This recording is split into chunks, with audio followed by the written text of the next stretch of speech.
So today we're continuing with the 12 days of Aries from Kabbalah Center, which means the 12 days of Nissan, really, because the Jewish holiday of Passover on the 14th is celebrated from the beginning of it, the preparation the day before, and then the first 12 days. So you have 13, 14, and then the 12 days.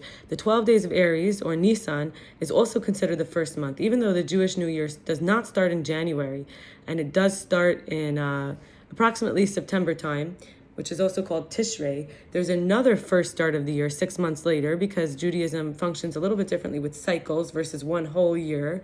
And so the 6th month is also called the first month. So there's 6 and 6.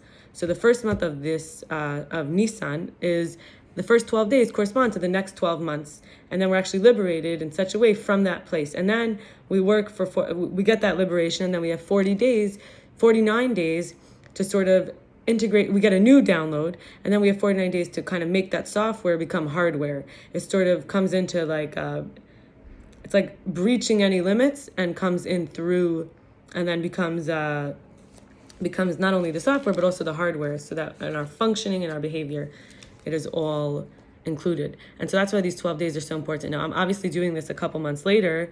No matter when you listen to this, I'm not actually recording it in the month of Aries, which is called in Hebrew Nissan. And but now we're talking about each of the different months having their astrological, astro meaning star, each one having inside of everybody, all of it. There's many different aspects to the whole house of a person, which has where the gravity is of different places. It's kind of like how I used to tell people that maybe you have different things in your purse than you have in your bedside table, than you have in your in your closet, or in your car, or at your job, or in your bedroom. Like, there's different energy, gravity stuff.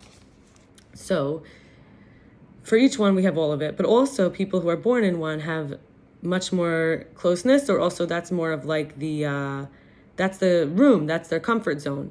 So that's kind of where they're most them. So you might say, I feel most like me when I'm at the gym, or I feel most like me when I'm at home, or I feel most like me when I'm running in the park, like each one individually. So when we honor, the very fact that we're not limited by this, then we can actually receive guidance from it. Nobody is, as a Jew specifically, we talk about how nobody is a victim of their luck, of their star sign. It has to be taken in consideration with the fact that we are able to constantly channel from the unlimited source of life, that is us, and even before, we would say even the unlimited source of all, whether it's life or death, dark or light. And when I say that, I mean that, for example, someone might say, oh, my Venus, or my, or my Lily, or my,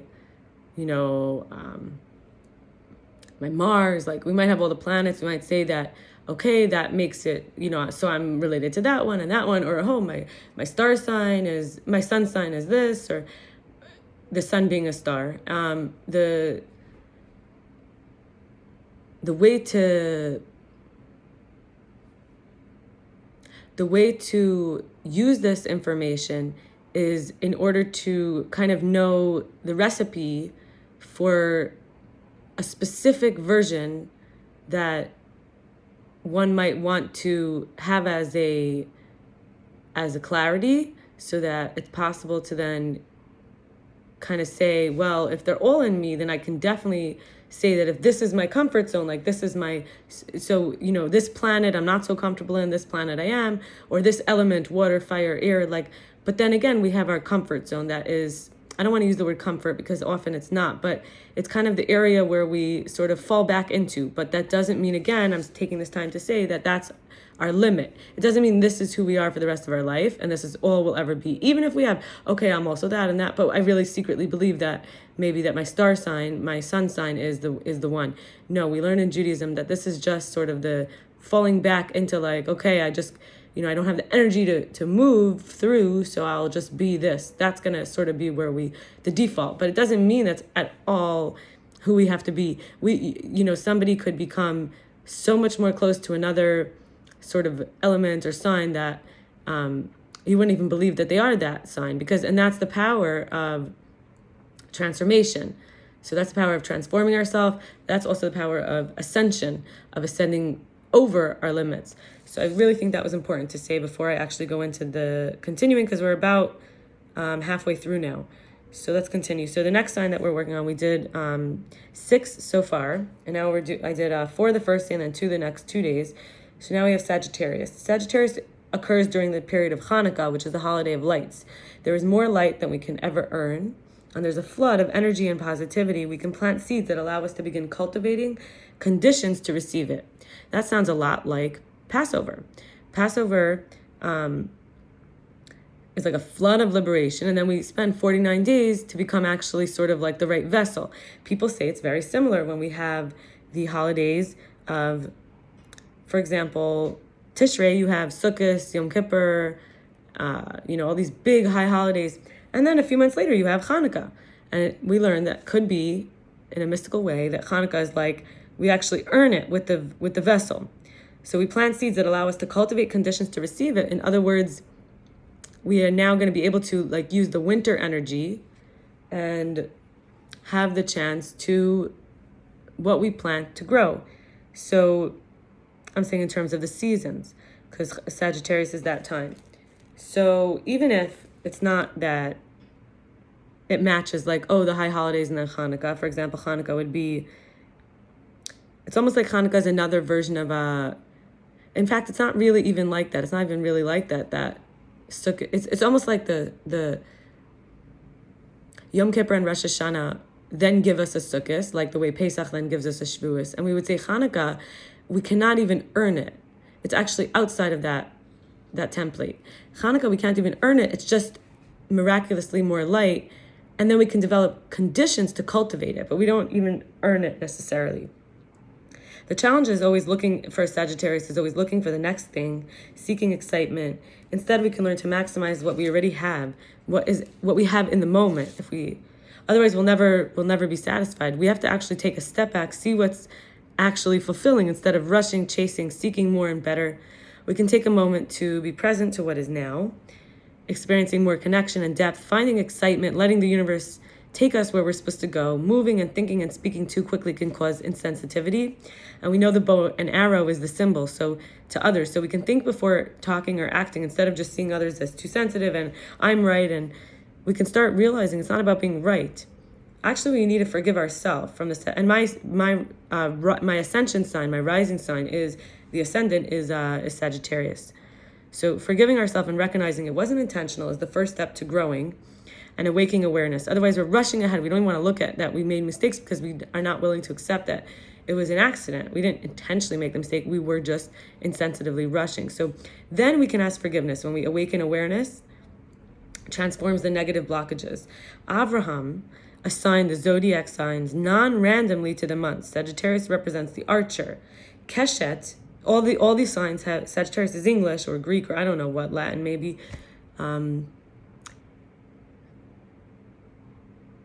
Aries is not even the Hebrew word, like Nissan is a different word. So for example, Aries is like a Greek, I believe it's Greek. So it could be Greek, but it's saying here that those are words, but the zodiac signs are very closely related. In Judaism, the original source with archer. So like Keshet is the Hebrew word, but Keshet also means rainbow. So if you think of an archer, the arc of it is also, because Hebrew words are rooted so into some meaning, into some substance. So rainbow is also that sort of arch. And the only time a rainbow appears is when, and I just saw a rainbow on Friday.